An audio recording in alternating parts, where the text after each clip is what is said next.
And if we could have a roll call, please, Winter. Chair Brager, Here. Regent Arascata, Here. Regent Downs, Here. Regent Goodman, Here. Regent McMichael. Here. You do have a quorum. Brager, and if we could have a roll call, please, Winter. Regent Arascata, I don't know what that is. Okay, thank you very much for that. What we are going to do, have the Pledge of Allegiance, and I would like to, after that, if everyone could please remain standing for a minute, I would like to just acknowledge those that we have lost and those that were affected by the community at large, and our UNLV family. Amy, would you like to do the pledge? I pledge allegiance to the flag of the United States of America and to the republic for which it stands, one nation, under God, indivisible, with liberty and justice for all.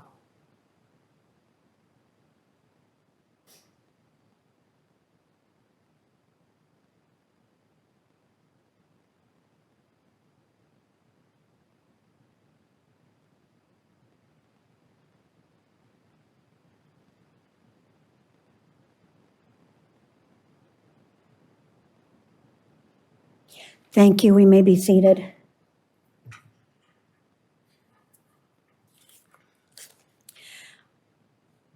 I just want to take a moment to say we know that this has been a very difficult week. We have complete compassion and care as the Board of Regents and staff, and to all those affected, we send out our deepest condolences, thoughts, and prayers. And thank you all for us being able to have this meeting today. So thank you all very much. Before we continue on with the actual meeting, we'll do the land acknowledgement and take a moment to recognize that here in Nevada, we stand on the land of the Washishu, Numu, Niwi, and Nuwu of the different Indian reservations that are throughout our state. So thank you so much for that. And we honor their stewardship that continues into today with this recognition. We state an intention to rightfully include their voice and respect them as the 27 sovereign tribal nations of Nevada. Thank you so much for that. What we're going to do now is we're going to go to item number 1 for any public comment at this. Go ahead, sir. Oh, I know I need to do the chair. I knew you said that and I didn't. I was going to do it after. That's okay. For those who would like to call in, offer public comment, please dial 669-444-9171 and enter the meeting ID 928-4944-5069, and the passcode is 555555. And I will ask for comments for the first meeting sites is there any comments at GBC? There is no public comment at GBC at this time. Thank you. Is there any public comment at the system office in Reno? Yes, there is.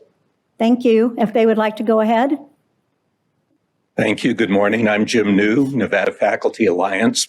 Over the past decade, NSHE has implemented a series of small policy changes that, in the aggregate, have significantly eroded shared governance when it comes to the process of selecting campus presidents and the system chancellor.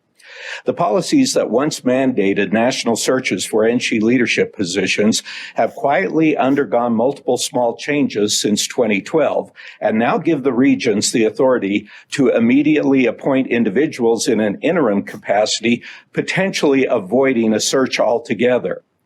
Individually, each change as it was being adopted appeared relatively benign, but the cumulative effect is a system where comprehensive searches to fill the top spots at our institutions may be the exception rather than the rule.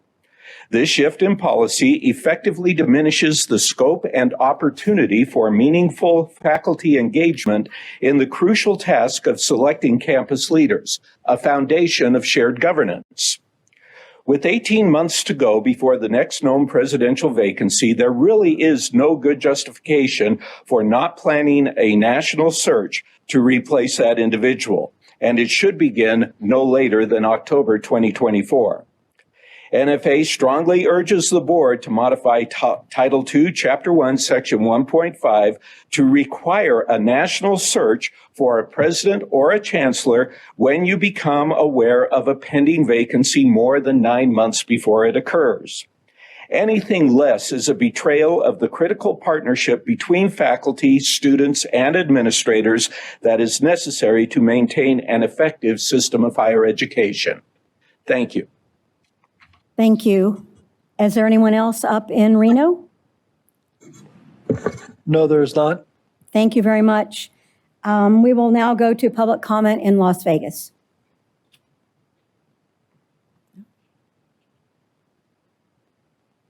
Okay, seeing no public comment in Las Vegas, is there any comment on the phone? There's none at this time. Thank you very much. We will then move on through our agenda to item number 2, introductions and open meeting law. What we're going to do for this committee is we have legal counsel from Mr. Wixom that is going to be present here with us to not only guide us, but make sure that we are following the open meeting law. I would just like to state that really excited for this committee. I think and know that it'll be a very open process.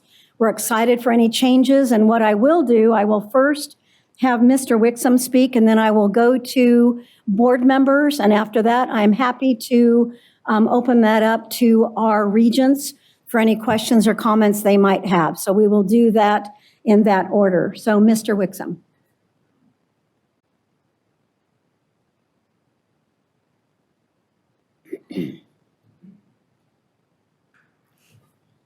Thank you, Regent Brager. Michael Wixom, for the record, special NSHE counsel regarding these matters. We thought it would be helpful to begin with a general outline of the procedures that are in place. These materials will look familiar to you. We've reviewed them once already, but we, as a board, as a whole, but we thought we would review it on a more granular basis as we begin our work here. As a matter of process, I've identified 5 or 6 areas based on my review that I believe require some clarification. There are ambiguities there that could give rise to issues. That's more of a legalistic approach. In addition, there are some policy issues that we can discuss as we go through as to how the committee believes the search could be more effectively structured. As we begin, all of this, what the materials that you have include a general outline along with the specific code provisions, so you'll receive 2 packets of information.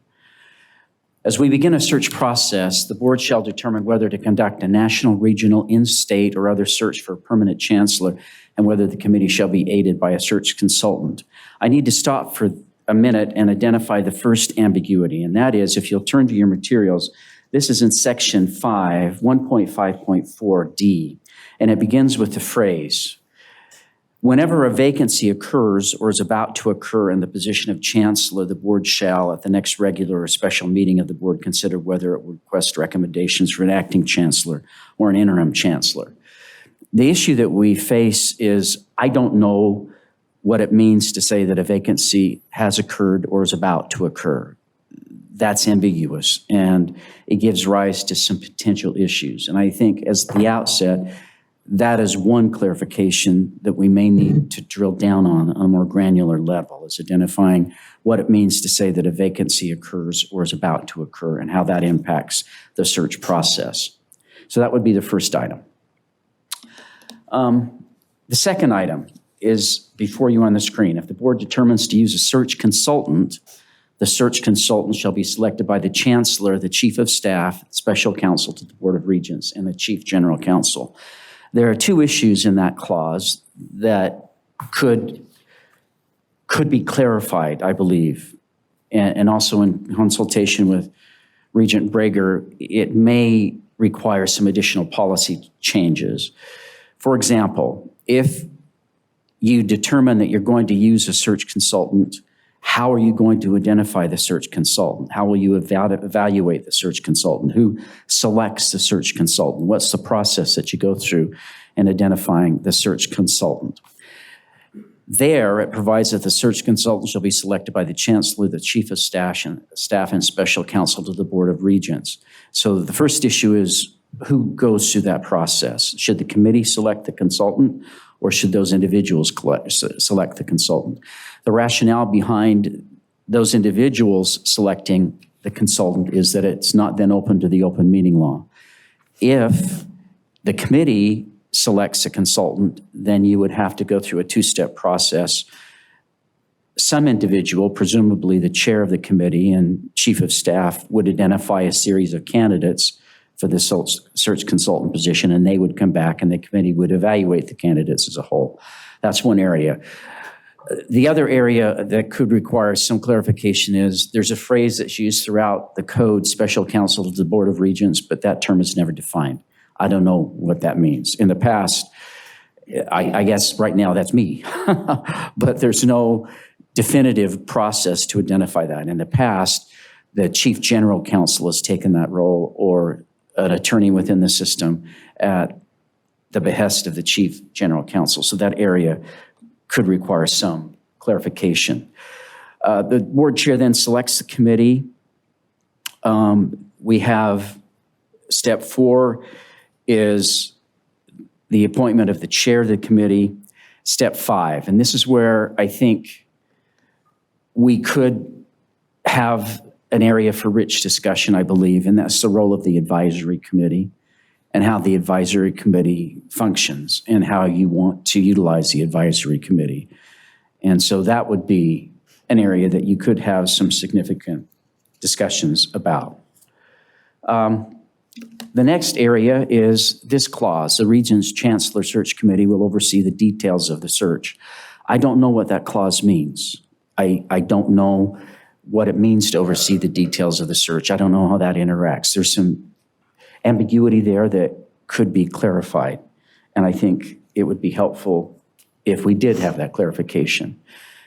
The rest of the matters, I think, are relatively straightforward. We've identified the ambiguities that need to be clarified.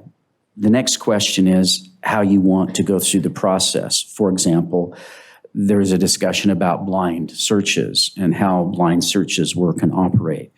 Blind searches can have two different dimensions under the open meeting law. Now, I will say, just as a matter of general policy, the minute that you have more than one region involved in the process, you have a committee. Also, if the committee is appointed by the board, then that committee becomes subject to the open meeting law. So there are some open meeting law issues throughout this process that we have to be cognizant of and aware of, so that we don't run afoul of the open meeting law and create issues inadvertently for ourselves as we go forward. Now, I'm going to stop for just a minute and again, just reiterate, there has been discussion about blind searches, and blind searches in and of themselves do not violate the open meeting law. But you have to be careful in the sense that the first type of a blind search is where you would create a series of qualifications and then delegate the search to one particular regent and have that regent go out and hire the person and then report back to the board. That would not violate the open meeting law, but it would also prevent the participation of the rest of the board in the process.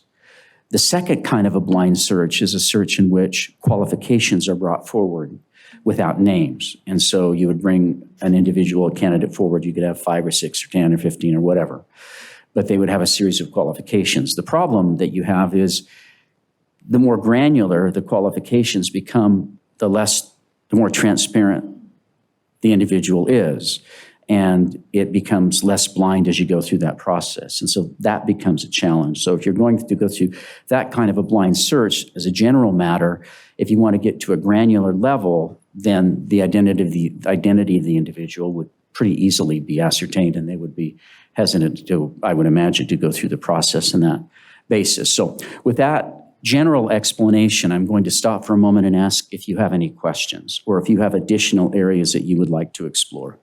Okay, is there any questions from any of the committee members at this time? I do have a question. Regent Downs. For the record. Go ahead. Yes. So when you mentioned the blind searches, And maybe this is for the next phase of this meeting, so I apologize if I'm in the wrong spot to ask this. But with a blind search, do you, when you're just given qualifications of the individual, do you have, will we know if there's a background on the individual, like this person was dismissed from an institution under a cloud? Or is that something that the, search firm would vet out for us? You could include that as part of the vetting process, but again, the more detailed and more granular you become in those details, the more transparent it is.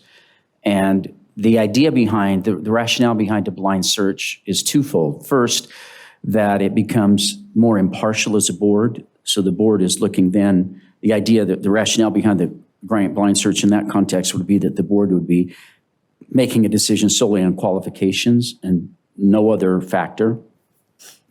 But the other problem in that regard is the individual whose name is part of the search process, as a general practice, they don't want their name, they don't want their present employer to be aware that they're involved in a search because it would jeopardize their present employment. And so if they go into this process, and generally, they'll allow themselves, their names to be public at the last stage when they're in the final 2 or 3 as a finalist.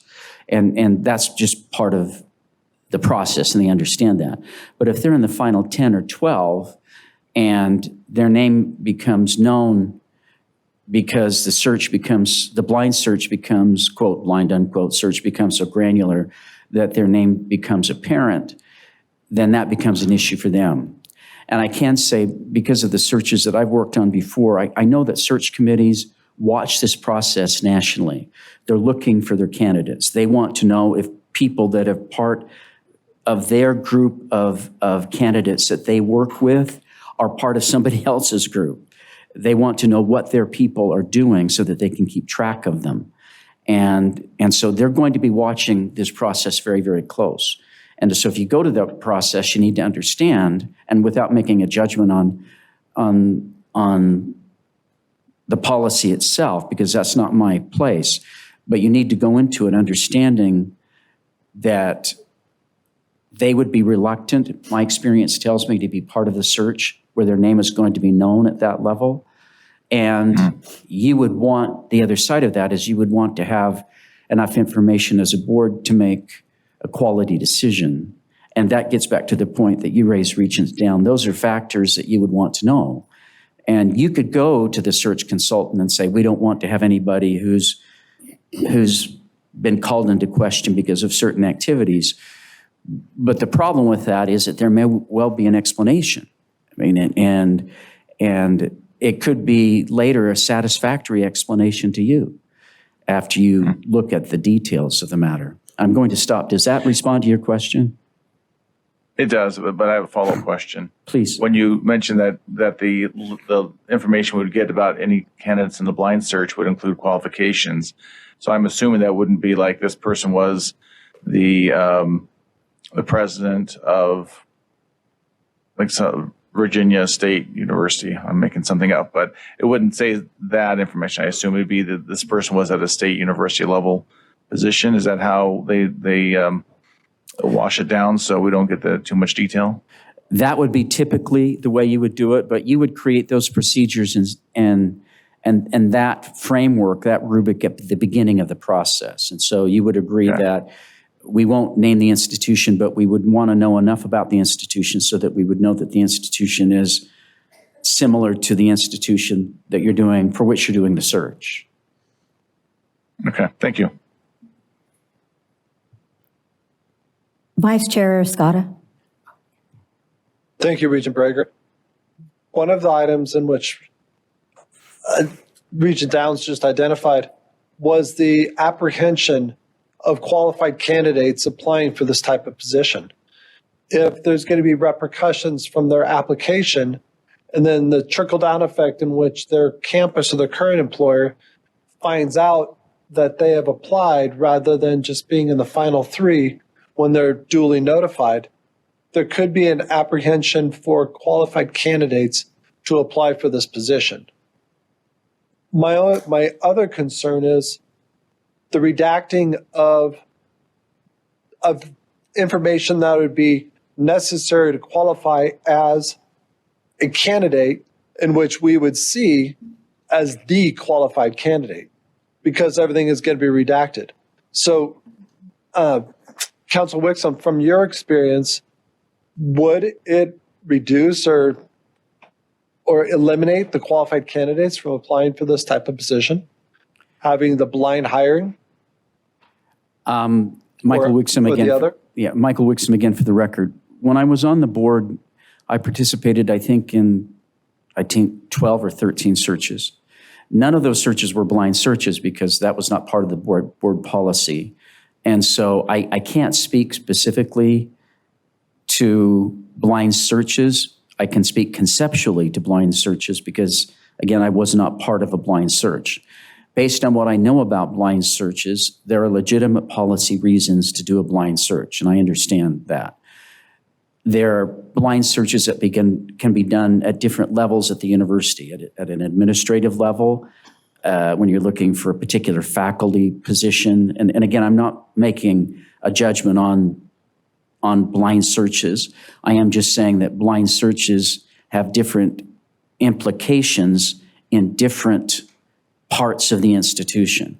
And so if you're doing a blind search for a president, in my experience, that would be more of a challenge because with the president, you're going to want community input, for example. It would be difficult for an advisory committee to participate and make an evaluation. It would be difficult for the advisory committee to make a judgment about an individual that they don't know. And you could try to have, I suppose, a blind search on a two-step process, do a blind search for the final and for the initial applicant pool and do an in-person search for the second part of the pool. That's one possibility. I've not thought through the implications of those entirely, but that is one possibility. You would still have some of the same issues with the initial search, blind search that I identified before, and that's the granularity of the search. For example, if an employer would find out that one of the employer's employees has been involved in 5 or 6 or 7 searches, that becomes an issue for the individual, and they're going to be reluctant to participate in that. Is that responsive to your question, Regent Arascata? It is, and it's quite well, thank you. But the redacting so much information about the quality of the candidate could also be detrimental to the search because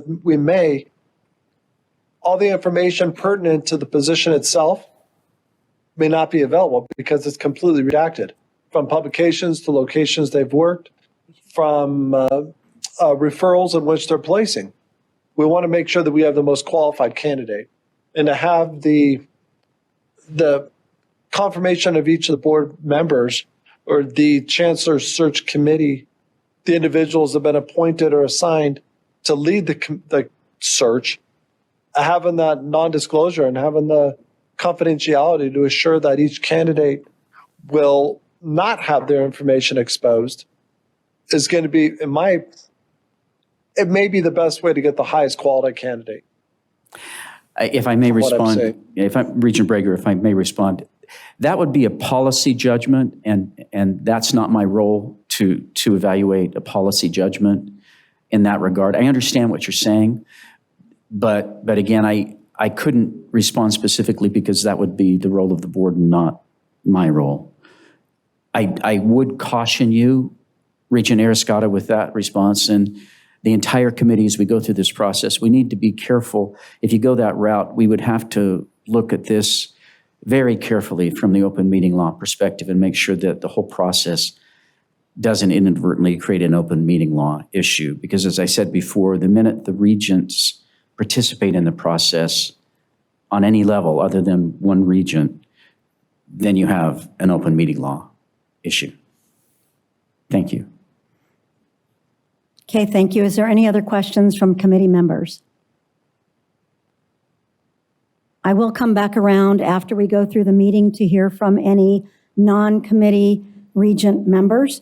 So we're going to move on to item number 3 is review and discussion of the current policy governing chancellor searches. And I'm just going to say, well, I might not say just one thing, but for right now. If we look at, it's on page, if you all looked at all the material, page 10 to me, this is one of the main items that if we could have we can have a good discussion on anything. And then anything that we discussed today, we would ask for, staff then would bring back some recommendations to the full board. And then all of this would be gone over by the full board. But item G, in regards to one of the biggest concerns that I heard was a consultant. And that can change. So if that's something we as this committee would like to bring forward to the full board, it could be that whomever is on the committee to actually look for a chancellor and decide how that is taken care of, that we could then change that to where the committee could get 3 or 4 from the chancellor, the chief of staff, and the chair of the board, and then we would have an open meeting discussion and ask questions that would be very appropriate. And that is a change that I'm told by legal counsel can take place. So I think we need to look at that seriously. I think it'd be more open. I think all board members would feel more comfortable, and we'd be able to ask questions such as, what successes have you had? Where are they now? Where have they stayed? And we'd be able to get a search firm if we chose to. This is one option. There are people in our state that have done searches. So I'm saying as an open situation, locally, nationally, and statewide, those are our options. So that's just one thing that I'd like to make sure before our meeting is over at 10:30, is one of the items that I think is very important to be more inclusive instead of exclusive. Regent Rager? Yes, sir. May I insert just a general observation? Sure. To give some guidance in that regard. If you take that approach, it would be similar to the approach that you use when you hire an investment manager for the investment committee, for example. Right. When you have the investment committee hires an investment manager, they'll have different companies that will come forward and make a presentation, and then the committee will make a selection of the investment manager based on that presentation. And that would be the format that you would use. So you would have, procedurally, you would have an initial screening process so that the chair and staff and secretary of the board would identify these companies. So there would still be a process under which a single regent would identify the companies, but then those companies would be brought back to the chair as a whole. Right. I hope that helps. No, that's exactly how I'm thinking, if I didn't say that correctly. But I think that would be very important to make sure that we have a more open way of doing this. Regent Downs.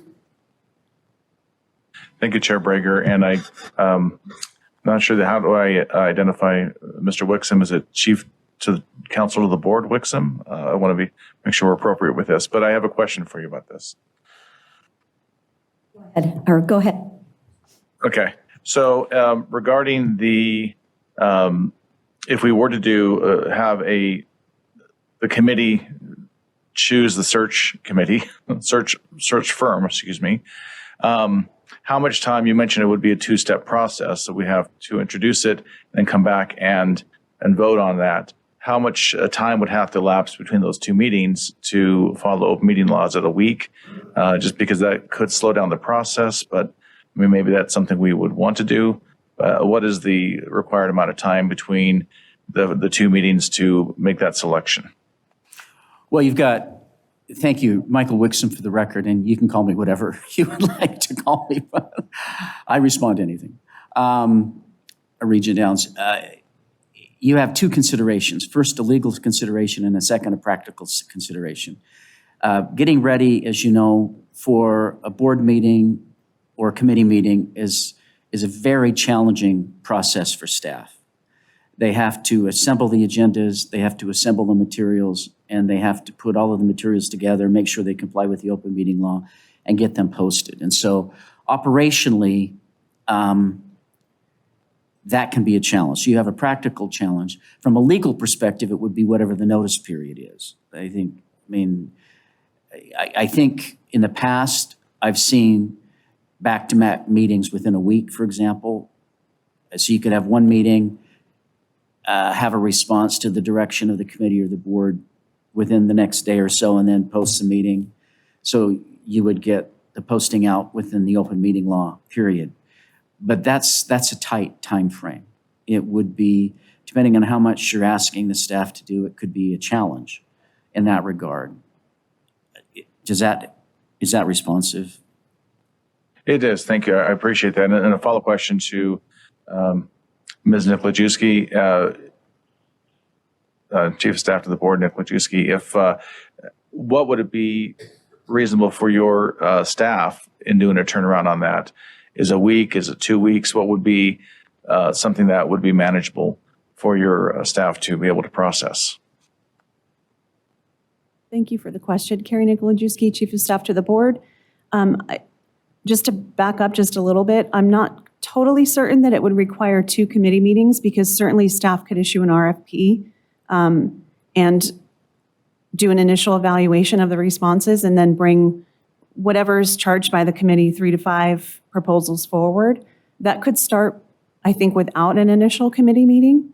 And then, of course, you'd want to give the search consultants a couple of weeks to prepare a proposal and submit that back. So, and then it would just be a question of getting that meeting on the calendar and prepping. But the big piece of the work would be finalizing the initial RFP, pushing it out, and allowing some time for the search firms to respond. And if I may, Regent So Breger, just to qualify what I said earlier, Chief of Staff Nikolajewski's observation is exactly right. You would go through an RFP process. And I didn't identify that earlier, but that is, what the process I'm describing assumes that you've gone through an RFP process. And so the committee would direct the issuance of an RFP, and then there would be a response to the RFP procedurally. So she's exactly right. And right before I call, Okay. before I call on, I'd like to suggest this. A lot of times it works really well. Let's say we're starting in October to do a search. You can work backwards and plan your calendar, and it works really well that way. So you start from October of what you want the end result, and you work backwards to make sure that you have everything you need in place. That's just a suggestion that has worked well in the past on searches that I have done. So Vice Chair Scotta. Chair Breger, I don't want to interrupt. Regent Downs was going to follow up. Thank you, Vice Chair Escada. Just, sorry for all the questions. I guess what I'm trying to boil it down to is what would be the time delay in having the search committee choose the search firm versus having the chair of the search committee choose the search firm? I mean, are we talking a week delay? Are we talking a month delay? And I realize we can back our calendar up to account for that, but is there an idea of what that looks like? This is Regent Breger. I'm actually thinking, and we would make a decision that would come forward to the full board, that whoever is the search committee would then pick, investigate the people and bring forward to the board. So it would not be one person because it would be in the open. And I think that open meeting law is excellent for doing things that affect everyone. And so that's just my thought. That doesn't mean what we're doing. It's just my thought. So if that doesn't answer it, I can turn that over to Mr. Wixom. Well, if I may, Michael Wixom for the record, let me give you an example of what could happen initially. If you go back to the materials the Chancellor's search outline, the board shall determine whether to conduct a national, regional, in-state, or other search. At that point in time, the board can also direct the issuance of an RFP for a search consultant. And so you could have those processes going on in tandem. And one of the public comments talked about mandating, that this is a policy issue. I'm not opining as to a policy issue, but I'm just giving you an example. If, for example, the board policy was to require a national search under certain parameters, for example, for certain positions, part of the initial process would be that the board shall say, yes, we're going to do a national search. We hereby direct that Chief of Staff Nikolajewski start the RFP process. And so you would start that process. And so the very first meeting of this committee could be an evaluation of the responses to the RFP.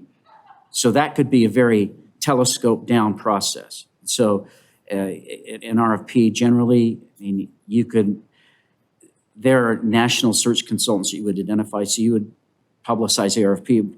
I would guess it would be a matter of weeks. And then the first committee, you would have a response to the RFP, you'd make your determination, select the search consultant, give the parameters to the search consultant, and then the search would start almost immediately. So it wouldn't necessarily extend the process if it was structured appropriately. Does that help you, Regent Downs? So it does. I appreciate that. Thank you. Thank you. We'll go to Vice Chair Scotta. Did you have something else, sir? Yes, ma'am. Council Wixom, to segue off what you said, as long as it's structured properly. So that way, what you're stating there is that the search committee would have the ability to not handcuff the search firm by having preset procedures or dictates concerning the process for the leadership profile. In addition to, from what it sounds like, is let the firm have input on every process and procedure right from the beginning, because the search firm has the expertise to do this rather than the search committee. If I may respond. Especially with OML also. Michael Wixom, for the record. Regent Arascata, this is the way I would envision it based on experiences with prior searches. With the procedure that I just outlined, the board would say, for example, yes, we're doing a national search. They would direct staff to issue an RFP. The board chair would select the committee. The committee chair and the board chair would identify the first meeting of the committee. Between the initial board direction to set up the RFP or set up the committee and issue the RFP would go out and we would have responses to the RFP. At the first meeting, the committee would identify a search consultant and set a time for the second meeting. The second meeting would include the advisory committee, and the advisory committee would then have the opportunity in connection with the members of the search committee to provide guidance to the search committee for what they're looking for. Now, my experience before is that the advisory committee would probably, if it's a good search consultant, the search consultant would give the advisory committee a general idea of what they would expect. And then the search consultant would use the input from the committee, the search committee itself and the advisory committee to create a profile that's acceptable to the committee as a whole. They would then use that profile to go out and start the search itself. And then I'll stop there because the rest of that process would be subject to how this committee determines the process should go. But that's how I would envision the process to start. The next question would be, and it's a procedural question, and that is, at what time do you start the search? Does it make a difference to start a search at a different time for a chancellor than you would a president, for example? What's the search season for a particular position? I don't know the answer to that question. So what you're stating there is, although this may sound ambiguous, but start the search within the usual hiring or the usual hire or the hiring cycle for education. But in addition to that, would provide or generate a higher qualified candidates, regardless of being outside the typical cycle. So the search committee would have that capability or the authority to elect which time cycle they're going to hire the most qualified candidates in regards to the hiring cycle, the usual hire ed cycle. If I may respond, Regent Breger, Michael Wixom, for the record, I think that's accurate. Another factor you would have to take into consideration is the more time you have to conduct a search in advance of the vacancy, the greater the likelihood that you're going to have a quality pool of candidates. That's my experience. And so someone mentioned earlier the idea of understanding that a vacancy was coming down the road in a position that are 7 or 8 or 9 months from now. If you can time the search so that you're within the hiring cycle for that position, then the likelihood of having quality candidates, from my experience, would go up. And if you have that luxury. But one of the reasons that the board instituted the acting and interim chancellor positions was to allow for the timing of the search. So the idea was if you appointed an interim or an acting, it wasn't just to try people out. It was to allow you time, to allow the board time to structure the search within a time frame that would bring forth the highest quality candidate. So it had two purposes, not just one. Thank you. And Mr. Wixom, this question might be proposed to both yourself and Chief of Staff Nikolajewski. What is the most common, what is the usual higher education hiring cycle? Do you have a time frame or can provide that for clarity? Michael Wixom, for the record, I have heard a lot, but I'm not an expert in the field. And so I'm hesitant to opine because other people know more about that issue than do I. Chief of Staff Nikolajewski, in candor, would have more information than I in that regard, and she may have a better feel because she's had extensive experience with search consultants and searches. Mr. Arascata, or Regent Arascata, would you ask that question so we can hear that again? Absolutely. Chief of Staff Nikolajewski, just out of curiosity and actually clarification for this committee, what are the most common search dates of search for the usual higher education hiring cycle? For the hiring cycle of higher education, for a position of Chancellor or President, what are the dates or the most common time to post the position?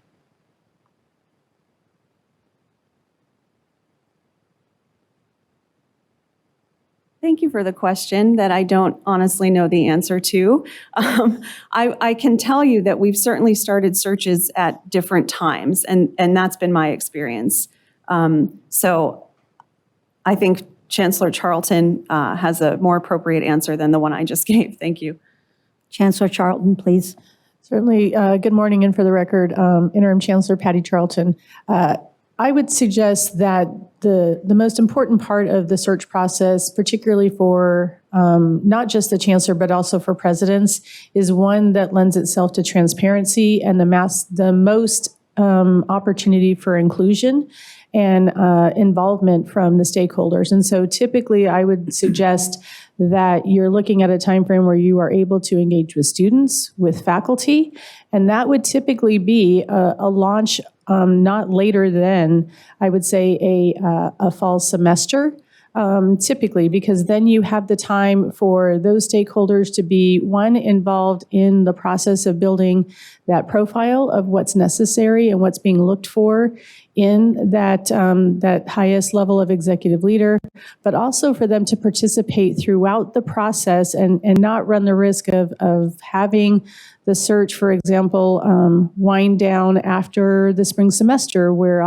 honestly faculty and students have departed for their summer typically, or their availability is limited, but typically to start it not later than the beginning of the fall. You could be doing the RFP during the summer months, having the board select the consultant as well, but then also to, again, give that opportunity for as much involvement from those individuals that participate in the shared governance of an institution, and then also for your community stakeholders. But it's that time and that transparency that I would say would be most important.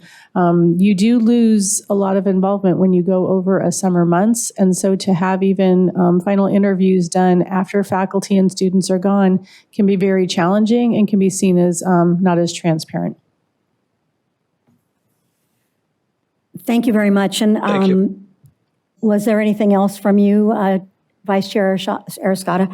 What I'm going to do is ask, Regent Goodman gave some information that I believe is where I'm thinking for us, because it would be, I feel like, the perfect scenario, giving someone an opportunity. Why don't you share that information? And that way it would share how they would have the summer months. Regent Goodman, for the record.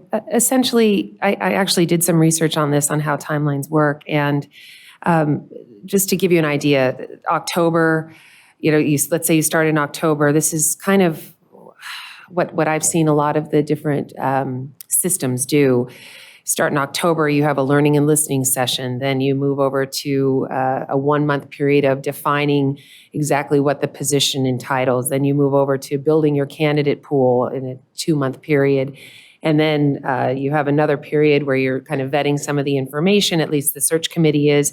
And finally, you have this selection period that ends essentially in May, and then that chancellor is chosen. So it sounds like October really is a good start date. And then it's not brain science. There's stuff all over where we can really kind of follow best practices on how we move forward or how we plan backwards to do an appropriate search that has that level of transparency and includes that hopeful RFP for a search firm.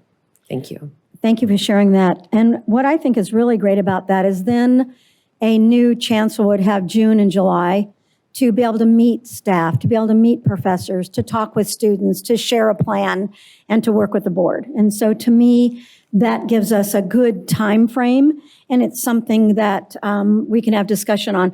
What I would like to state right now, as we get closer to 10 o'clock, I'd like to make sure that we answer, number one, all questions. Number two, that we give time for those that are not on the committee, and that by about 10:10, that we have the final discussion on what we would like to have staff put together to bring to the full board. So we have about 30 more minutes to be able to be very concise and decide how we would like this committee to finalize what we're thinking, to bring it to the full board, to have that other discussion before we move on. And it gives us some good appropriate times. I would like to ask if, and not to put anyone on the spot, if Regent McMichael, is there anything at this time that you would like to share? Yes. As part of this committee, I would like to see if we could improve our transparency by only asking for candidates that feel, safe in their positions, that they can put their candidacy in and give their employers well enough notice so that there's no hard feelings whether or not they stay or go. This works in their favor too, as a means of negotiating a better salary if they are open with their employer and say, hey, I'm thinking about taking a position in Nevada, and if you want to have first choice in countering their salary, I'd be interested in listening to that. So I don't understand why there has to be so much secretive and redactions when we should only ask for candidates that are open to their employers enough that they can go ahead and seek these positions. That way, we really don't need that much in the way of a consultant, especially if we're looking at a nationwide consultant that we might be spending $25,000 on, if that's correct in what I read so far. But we can have more transparency and less redaction by asking candidates that feel secure in their position, where they can ask their or tell their employer that, look, somewhere down the road, I'm looking at a position in another institution, and if they feel comfortable in doing that, I think that we would get better candidates. Thank you. Thank you, Regent McMichael. We appreciate your input. Regent Goodman. Thank you, Regent Goodman, for the record. I just wanted to add a point that I really wish it would be such a wonderful way. I am an employer, and I am always happy to see people move forward and do great things. I think it's impractical, unfortunately, Regent McMichael, in this arena for us to expect for potential candidates to advise their existing employer that they are considering leaving. It's not as unfortunately, it's not such a positive environment when you're leaving your current institution. And although I think it's ideally a wonderful idea, I don't think it's practical for this kind of search.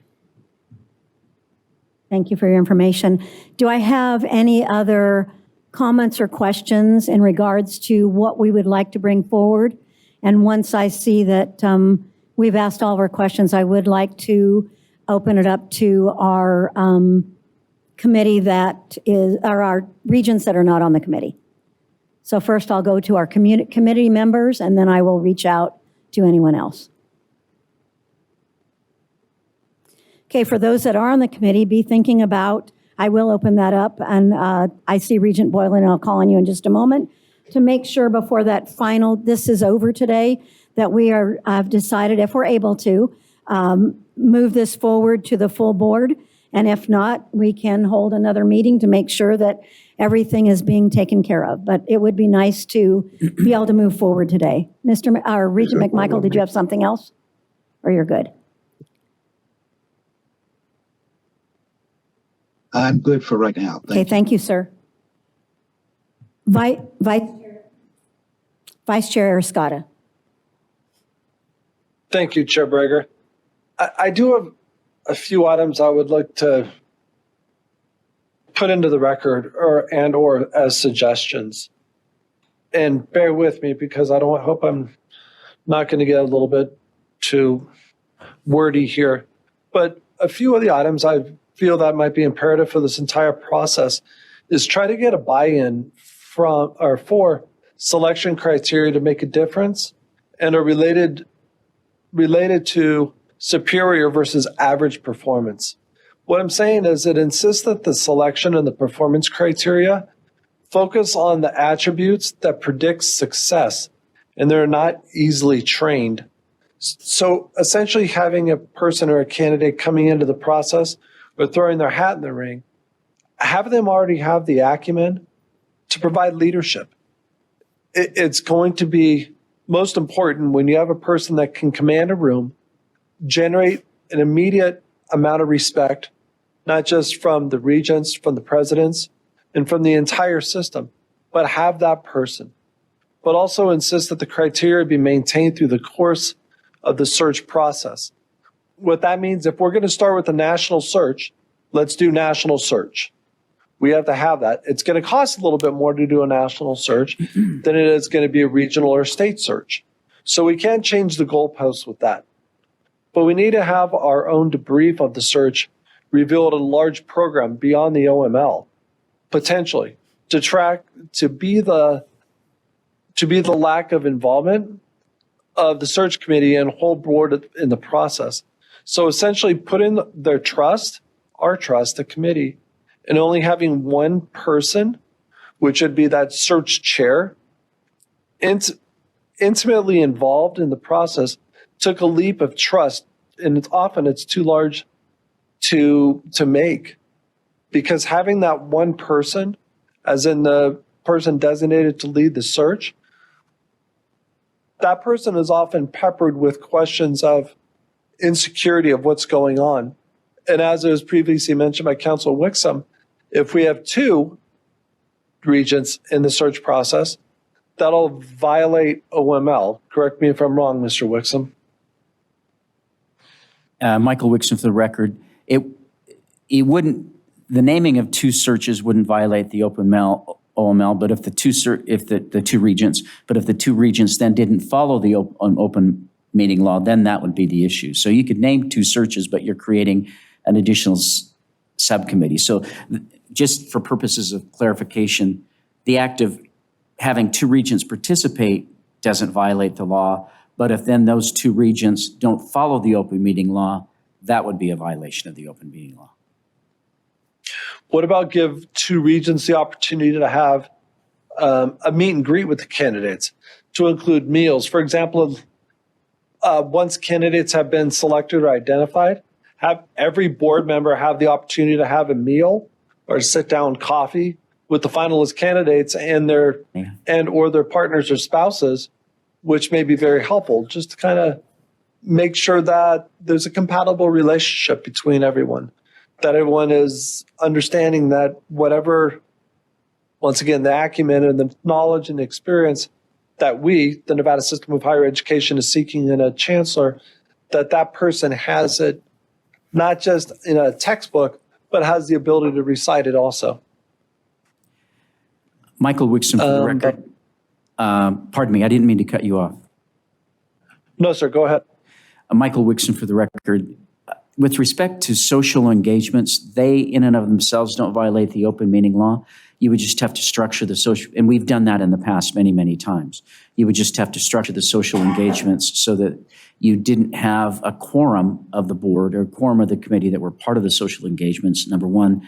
And number two, no deliberations should be part of the social engagement. So you can certainly do what you're suggesting under present board policy and under present open meeting law if it's properly structured. With that properly fabricated structure, could you have the search firm create its own search committee made up of stakeholders that are representative of key stakeholder groups? I would have to look at that issue closely. That's the first time that question has been directed to me. But if we're appointing a search committee and we're telling the search committee to appoint a committee, my initial reaction is that committee would be subject to the open meeting law because it would be viewed as an effort to circumvent the open meeting law. So I wouldn't say that would work. But just to respond, if I may, Regent Breger, just to one other point, Regent Arascata, that you made earlier, one of the purposes of a properly structured profile, and the reason a good search committee will take so much time with a search profile is that the search profile in and of itself will resolve a lot of the screening issues that we were talking about. And that search profile is critical. And we talked, Regent Goodman talked earlier about the process of getting stakeholder involvement early on in the process, as did Chancellor Charlton. And that becomes critical. That's not just a perfunctory exercise. That becomes the constitution, really, of the search, for want of a better phrase. So the profile you create becomes key. And that will alleviate a lot of concerns if it's properly structured. Are you good, Vice Chair Arascata?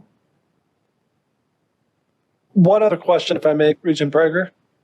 What about having the search team members sign NDAs and participate in every aspect of the process, the application screen and the short and ongoing interviews?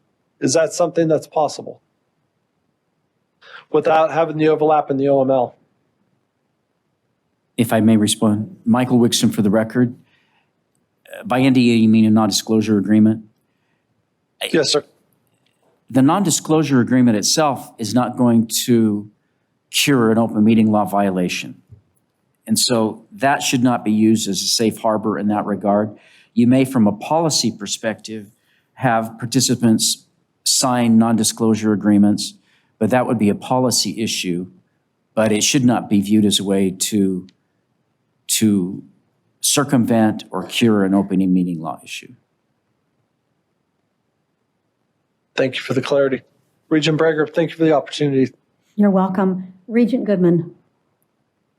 Thank you, Regent Goodman, for the record. I think it's also important to note that despite whatever we thought of this last search committee on our last search, I think that there's a lot of valuable information that was collected. There was a lot of data that was collected by this group. And I think moving forward, unless we're violating something, Special Counsel, I feel like we can use some of that information as a starting point and a foundation for moving forward. If I may respond, Regent Breger. One other point of clarity from a policy perspective, based on my experience, Regent Goodman just hit, I think, on an important point, and that is we've never done in the system, as long as I've been around in the system, an evaluation of the search itself. So at the end, for want of a better phrase, you could do a debrief of the search. At the very last meeting, after you select the candidate, the next meeting, a good use of time, in my view, would be to evaluate the committee itself. What did we learn? What information did we garner? What did we learn about the search process? What did we learn about the position? Because there's incredible information that we've just let evaporate through the years because we haven't taken the time to catalog and understand what we've learned. And I think that's a critical point. Thank you for that. I appreciate it. I am going to just state what Vice Chair Arascata brought up. There would be very good ways, and we have done this in the past on, and I'm going to just use as historical, superintendent searches, that there were only 7 of us, but you could do 4 or 5 that would meet for, let's say you do a breakfast and a dinner so the person doesn't feel like they're just eating all the time, or you do just, a cheese and crackers or something. But you could do one event that was for, faculty and Senate committee members, which I think would be very, very good. You could do one that was for the public, and you could do one that was for the regents in, 3 different, we'd have to do 3 different groups. But anyone that is really very interested, you want to make sure that they're vetted out by those that they're going to oversee and who's going to oversee them. And I think that would be very important this time. And we learn things along the way and we change things along the way. So as we mature as a board and come together as a board, we can do a better task as regents the more open that we are and the more we understand. It's okay to be different and it's okay to have different opinions, but come together as one when there's a majority. And I think that would make a big difference this go around. Is there any other comments or questions from the regents on the committee? Yes, may we get our chief? Thank you, Chair Breaker. I just wanted to add in relation to the social gatherings. Currently, our process, we do have open forums, which are open to students, faculty, community, the public at large, to interact with the candidate in a somewhat less formal setting than an interview during a meeting. But we have been missing that social component for regents. And now we have some guidelines on how that could go forward. But we always have had open forums and an opportunity for folks to interact with the finalists. Thank you for that. I do think that it is very important for those 4 components to be met during this process. And because if we do decide to vote with the full board, that it is an October to May type process when the vote would take place, that would give us plenty of time to have those, I'm hoping 3 or 4 candidates that are willing to give their name. Nothing's worse than last man or woman standing. And I hope we do not ever get to that, and maybe we wouldn't continue on, and we'll have to see what that's like at the time. If there are no more questions at this time, I'd like to have a few minutes for those committee members that are, regent members that are not on the committee, so that by about 10:10 that we could formalize what we'd like to take if we're ready to go to the full board and give staff the opportunity to culminate what that agenda item would look like. If not, I will go to Regent Boylan.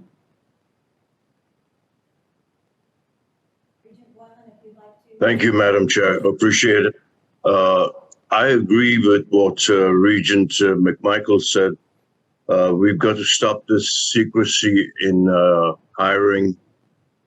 We need to have someone who has the confidence in their present position to say, yes, I don't mind my current employers knowing I'm applying to, let's just say, UNLV, NSHE. So I think that would be extremely important that we have someone and less of the secrecy. We are a public institution. And I know all the rules and regulations of why we should keep things secret or not. The second thing I would say is to Mr. Wixom, can you explain what you meant by deliberation? Is it the same as discussion? In your mind, what's the difference between discussion and deliberation? Because the OML says we must not deliberate, but we can discuss. So help me there, please, sir. Thank you. Michael Wixom for the record. Practically speaking, there isn't much difference. And so I would just be cautious in that regard. So as we've discussed before, we try to be, as counsel to the board, circumspect with respect to the open meeting law for two reasons. The first reason is to protect the integrity of the decisions of the board so that the decisions of the board are not called into question. But the second reason is we're trying to protect the board and the board members. And so we always err on the side of caution, because the penalties for violating the open meeting law are not just calling into questions the decisions of the body itself, but the penalties can be very personal to board members. And so in that regard, getting back to your original question, I don't think there really, from my perspective, is any difference between discussion and deliberation. Regent Boylan. Thank you, Madam Chair. You're welcome. Yes, ma'am. Thank you so much. You're welcome. Regent DiCarlo. Thank you, Council. Thank you, Chair Brager. I just have a couple of comments, no questions. I really believe that a good search starts with openness, and it was stated earlier. And the key part here to me is really the search profile. And that search profile really needs to be done in an open environment with the advisory members of the board. And I see the advisory members as very esteemed members of their community, or they have such a position that they probably have hired many people themselves. And I have seen just very, very keen and great observations of advisory members, and I don't think their role needs at all to be dismissed, and they should help build this profile. And I think the profile truly needs to be built in the open. I think a questionnaire that we were required to do that I personally spent hours on. I mean, I really did. And then I didn't even see some of my points even put forward, which I thought were really key because we're talking about the future of higher ed. Anyway, that could all be done much better openly. And the other part that I really have a problem with, in the 10 searches I've been part of on this board, I had never, ever seen spouses brought in, or partners, or whatever you want to call them. To me, it's not appropriate. We're not hiring that person. Everybody's going to come forward and say great things about their partner. I mean, to me, it was pretty meaningless. And I didn't get the point. And I can say my husband had a 22-year military career. There was a time in the military where the spouse was part of the evaluation, and that got ruled not proper, and it's never been that way since. And I just think the person's there, whoever that is, on their own. Certainly their spouse is going to be party behind, or their partner, whatever you want to call them, is going to be behind them, cheering them on. But and we got a lot of public comment on. That didn't look good to have that occur. And I thought it was kind of shocking that happened. So I would just go back and say that the advisory part is very important, and building that profile is very important to our openness and transparency. Thank you. Thank you very much for your comments, Regent DiCarlo. And all comments have been really what I think came out of our last search. And those are difficult times. I think doing the search consultant in public is important. I think having the stakeholders and advisory committee be in a meeting with, the regions to formulate what we're looking for in a chancellor we have the time now that we're starting this now. And I think that's very important. I'd like to know if there is any other comments at this time. And if not, if there is, and I'm going to ask this to Council Wixom, would it be in the form of comments or a motion? Because we've not really done this. We've not really had this form of a committee that I've seen in the last number of years that I've watched the regions. So I want to make sure we're doing this correctly. Thank you. Michael Wixom for the record. You have two options. The first option is you could direct staff to create changes to the present policy that would be taken directly to the board at your direction. That would be the first option.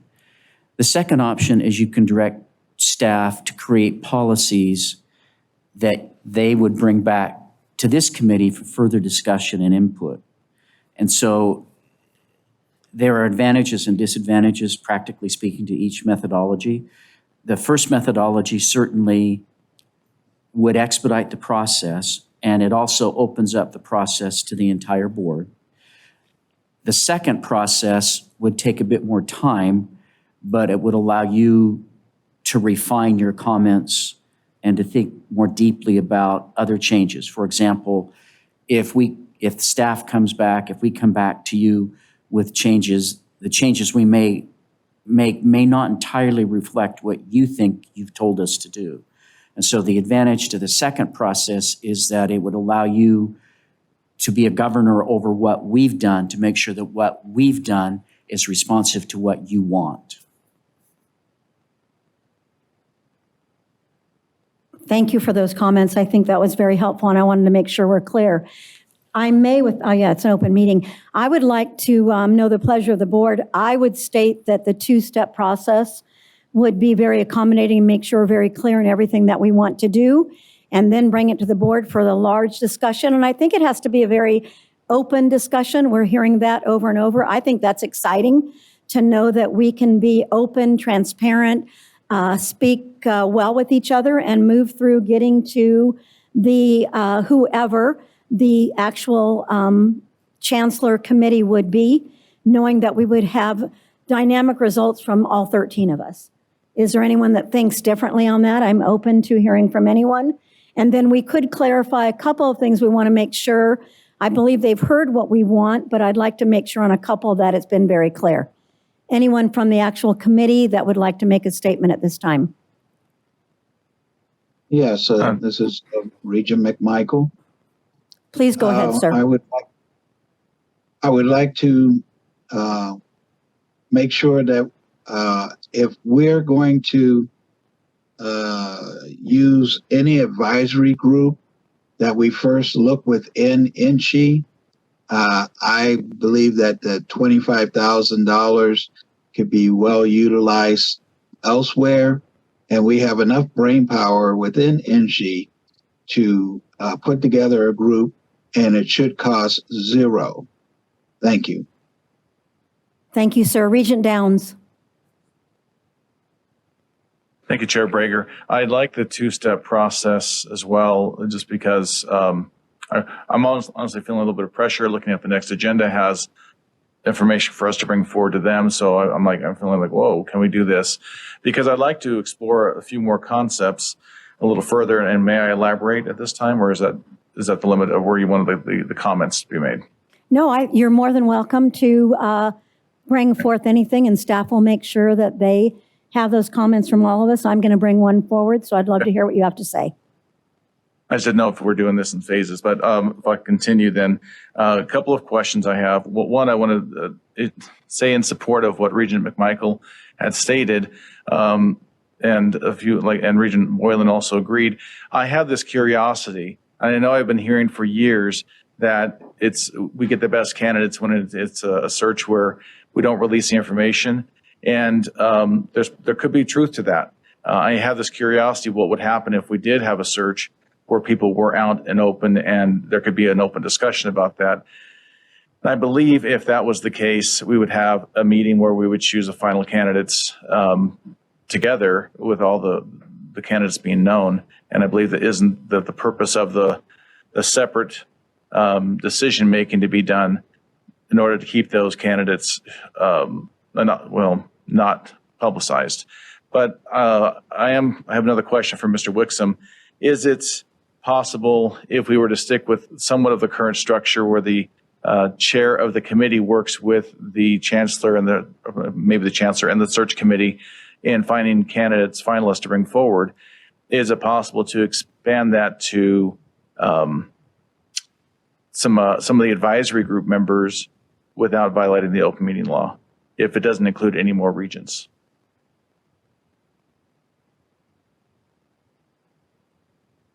Michael Wixom, for the record, may I respond? If the advisory committee members are appointed by the board, then again, it harkens back to the observation that I made before. The appointment of the advisory committee members wouldn't be the violation. but the advisory members and the board would then be subject to the open meeting law. So to the extent that you include the advisory committee in that regard, it becomes a subcommittee of the board, and then that subcommittee would be subject to the open meeting law. Is that responsive to your question, Regent Dillon? It is. Thank you for the clarification. I'm sorry to keep asking these questions. No, they're helpful for You me. made that Thank you. earlier, and I didn't put it all together, but thank you. Any other questions from the committee members? Before I go to any non-regent committee members, I would like to make sure that if everyone agrees, and that's something that we can do, that one change that we did discuss, which is on page 9, item G, is that how we go about the search consultant. And that would be that we would be able to ask questions and then determine what we would bring to the full board, whoever that is. I'm saying we right now because we're at that point. Whoever the actual search committee is would be able to identify the consultants by doing an RFP and then determining who is going to move forward. That would be after we have had, whether it's the Senate chairs or whoever those stakeholders are going to be, and that we have a good discussion with the next, it appears it'll be the next chair would be involved in regards to making sure that we have as open of a process with the open meeting law to the point of how we determine we would actually do the candidates. So that's one of the things I'd like to see have happen, or caught so that we can all discuss it. If there is nothing else from our committee members, I would then open it up to our regents. We have about 10 more minutes, and I really like to stay on target and make sure our meeting concludes at the proper time. Since we have answered everything from the committee members, anyone else from our regents would like to ask a question? Seeing none, I am going to now go to, pardon me? Oh, I thought, Regent Downs, did you have something else? Yeah, I didn't want to. Oh, sorry, I missed that. I apologize.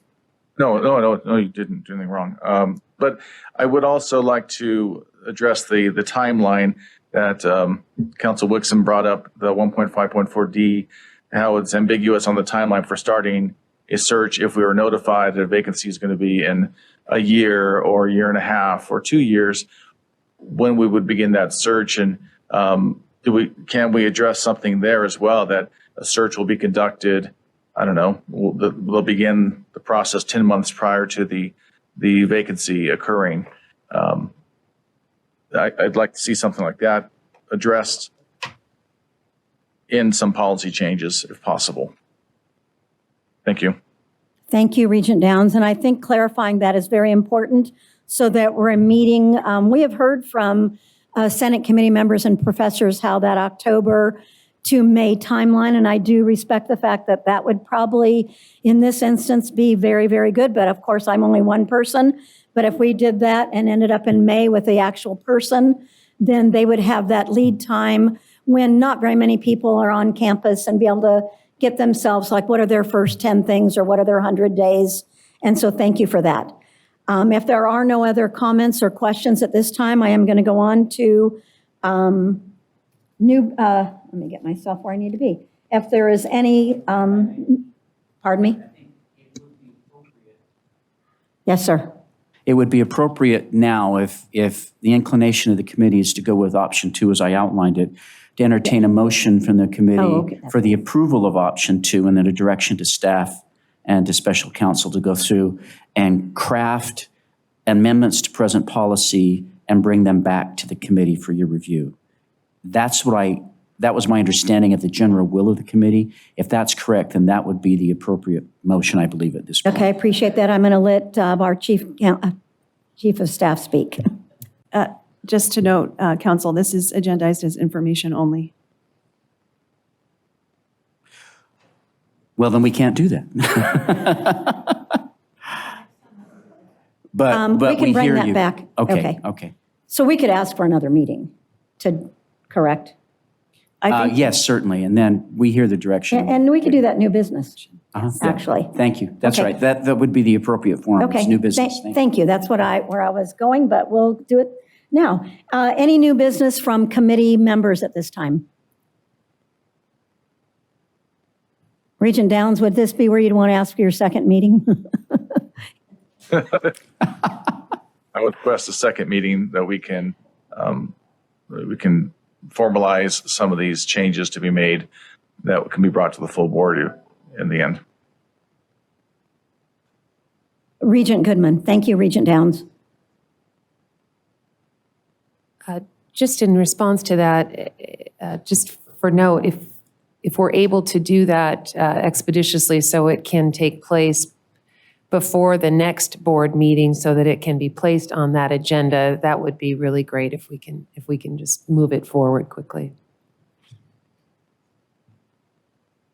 And is that something for staff? Are you able to, if that comes forward that way, can I say this? I want to make sure I don't break any rules here. That request would be able to take place before the next board meeting, so that we can then get it on that meeting. Anything there, Mr. Wixom, counsel? No, I mean, we can certainly do that. I think my understanding is that I would undertake some initial changes to the policy. I would review those with General Counsel Martinez at the Chancellor and Chief of Staff Nick Lajowski, bring it back to you for your review. Okay. And as we set up the agenda, and then you can set the time for this committee Okay. to do a final review, and we can do that within a time frame so that it would, I think you're talking about the next quarterly meeting, correct? No, before that. In January? Yes, sir. That would be tight, but we'll do our best. I have complete faith in them. It would be me, that's why. And you, I have complete faith in you. If you need, you can give us direction as you move through that if you need more time or if you don't. And so why don't we? We'll consult together. Okay, there you go. Thank you very much for that. I appreciate it. If there are no other comments or concerns that need to be brought forward at this time for where we're moving forward on the double meeting, to be able to, before we bring it to the board, to make sure that we have what staff has heard today with the clarifications that have been given. Okay. This is Regent McMichael. Yes, sir. I believe that Regent Borland had a question. Thank you, Madam Chair, with your permission. Okay, if you could, I don't mean this disrespectfully, if you could be brief because I want to meet our time frame. I totally understand. Thank you so much. And thank you, Regent McMichael. I was going to change my mind, but I'm concerned about what's the hurry? Why are we rushing things again like we do so often? And then we end up in a pickle, should we say. So what's the hurry? Can someone tell me that, Madam Chair? There is no hurry. What we are doing is making sure that we're able to set up the right stakeholders, the right people. Time goes by very quickly, and if we want to meet an October-May timeline, we're not rushing it. We just want to make sure staff has what we need. We look at that, we bring it back to this committee, so it is a two-step. We're not going to rush anything. We want full transparency, and that's what's going to be happen. So thank you for your comments, sir. We're now going to go on to public comment. Is there any public comment in GBC? There is no public comment at GBC at this time. Thank you very much. Is there any public comment in the system office in Reno? Yes, ma'am. Thank you. If we could hear from them now. Kent Irvin, ERVIN, Nevada Faculty Alliance. A question I had that I didn't quite hear an answer to during this discussion is whether the Board of Regents can delegate to other officials the authority to appoint either a search committee or an evaluation committee for an RFP. I have experience with the state of Nevada, another board under NRS 287.04345 or NRS 287.338 of a process, particularly for evaluation committees for hiring a vendor like a search consultant. That particular procedure allows the evaluation committee in that case to bring a recommendation or the final scoring for an RFP to the public body for a decision there is an exception to the open meeting law on that, which would have to be adapted to the current situation, but it does allow a process where you have a separate group with the authority to do the initial screening, or in the case of an RFP, the evaluation, and then bring that information to the board in the open meeting process. Thank you. Thank you for your comments. Is there any other comments in Reno? Seeing none. No, Madam Chair. Thank you. Seeing now comments in Las Vegas. If there are no comments in Las Vegas, are there any public comments on the phone? There are no callers at this time. Thank you so much. I just want to thank the committee for all the work that they've done and the public for their comments, and we will adjourn this meeting.